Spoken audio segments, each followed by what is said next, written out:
Hello everyone, welcome to my channel. Please subscribe and hit the bell icon.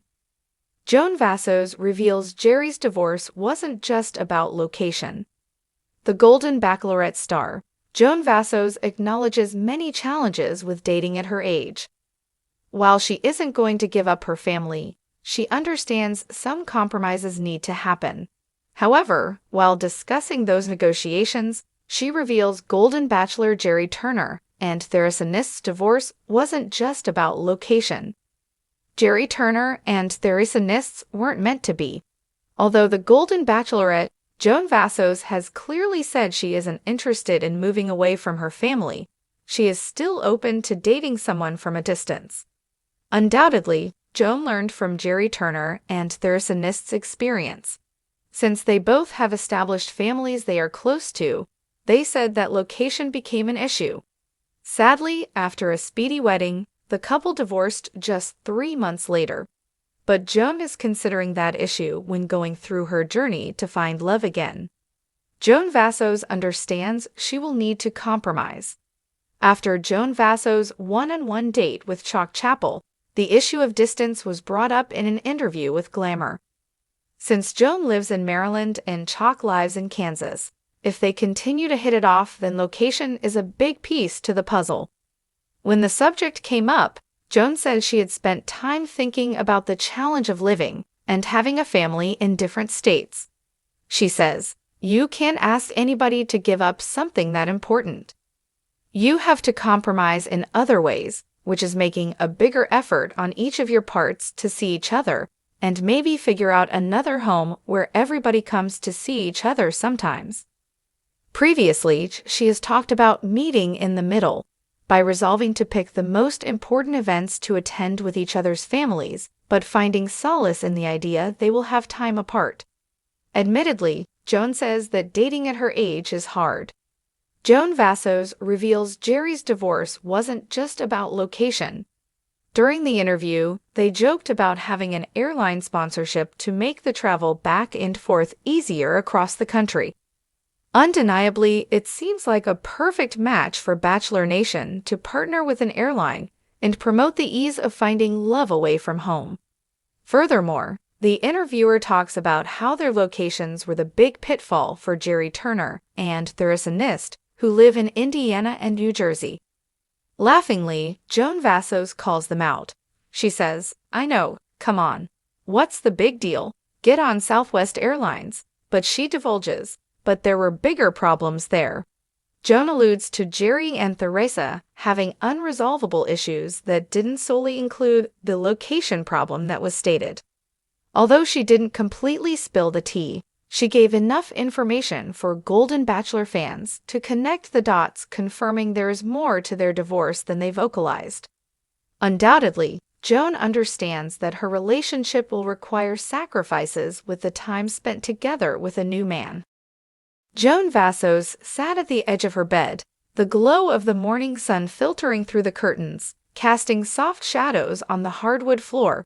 Her mind buzzed with thoughts as she read the latest headlines. Joan Vassos reveals Gerry's divorce wasn't just about location. She could feel the weight of it all pressing down on her, as though the words were bricks, each one adding to the wall of pressure that had been building for years. To the outside world, Joan and Gerry had been the perfect couple, glamorous, successful, always with an air of mystery about them. They had become tabloid staples, their lives dissected, and every move scrutinized. But behind closed doors, their story had been far more complex, and Joan knew it was time to set the record straight. The article, though brief, painted a picture of a man who simply couldn't adjust to the jet-setting lifestyle that Joan had embraced. Her career as an art curator had taken her around the world: Paris, New York, Tokyo, Venice, and Gerry had always been by her side, until he wasn't.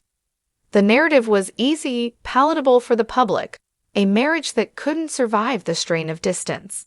But Joan knew that was only part of the truth, a convenient excuse for a much deeper, more intricate unraveling. She sighed, closing her laptop and leaning back against the headboard. She could still remember the early days of their relationship, the excitement of new love. Gerry was magnetic, his laughter contagious, his ambition admirable. He was an architect with a talent for crafting spaces that felt both grand and intimate. Together, they seemed like they had it all. But as time passed, the cracks began to show, small at first, barely noticeable, but they were there. It wasn't about the locations, not really. Joan had always been ambitious, even before she met Gerry. She had worked hard to rise to the top of her field, to build a name for herself in the competitive world of art and culture. She was passionate, driven, and unapologetically focused on her goals. Gerry, on the other hand, had always been content to enjoy the life they had built. He loved her, yes, but his dreams were different. He wanted stability, a home they could build together, children, and a sense of permanence. Joan respected that, but it wasn't her vision, not yet, maybe not ever. They had tried to compromise, or so they told themselves. But the truth was, Joan and Gerry were always walking different paths. She craved adventure, newness, the thrill of discovery. He longed for a life that was rooted, where they could settle into a routine and call a place home. It was in Rome, 3 years ago, when Joan first began to feel the real distance between them. She was in the middle of organizing a major exhibit at the Galleria Borghese, a career-defining opportunity. Gerry had joined her, of course, but he seemed restless, his frustration simmering just beneath the surface. He was working on a small project of his own, a boutique hotel renovation, but Joan knew it wasn't enough for him. His heart wasn't in it, and neither, it seemed, was his heart fully in their relationship anymore. The conversations became colder and shorter. Every time Joan brought up her next project, her next destination, she could see the flicker of disappointment in Gerry's eyes. He wanted her to stop, to choose him over her career. But how could she? Art had always been her passion, her lifeblood. It wasn't about choosing work over him, it was about choosing herself, her dreams. And Gerry, for all his love, couldn't understand that. The divorce, when it finally came, was painful but unsurprising. It was easy for the tabloids to blame their split on the frequent moves and the distance between them, but Joan knew it was about more than that. It was about the fundamental differences in how they saw their futures. For Gerry, location was synonymous with permanence, with the life they were supposed to build together. For Joan, location was temporary, fleeting, a stepping stone to the next big thing. She thought back to one of their final arguments. They were in their New York apartment, surrounded by boxes, half packed and half forgotten. Joan had just returned from a trip to London, where she had been scouting for a new exhibit. She was excited, brimming with ideas, but Gerry had met her enthusiasm with silence. "When does it stop, Joan?" he had asked, his voice strained. "When do we stop running?" She had stared at him, not understanding. "I'm not running, Gerry. I'm chasing something."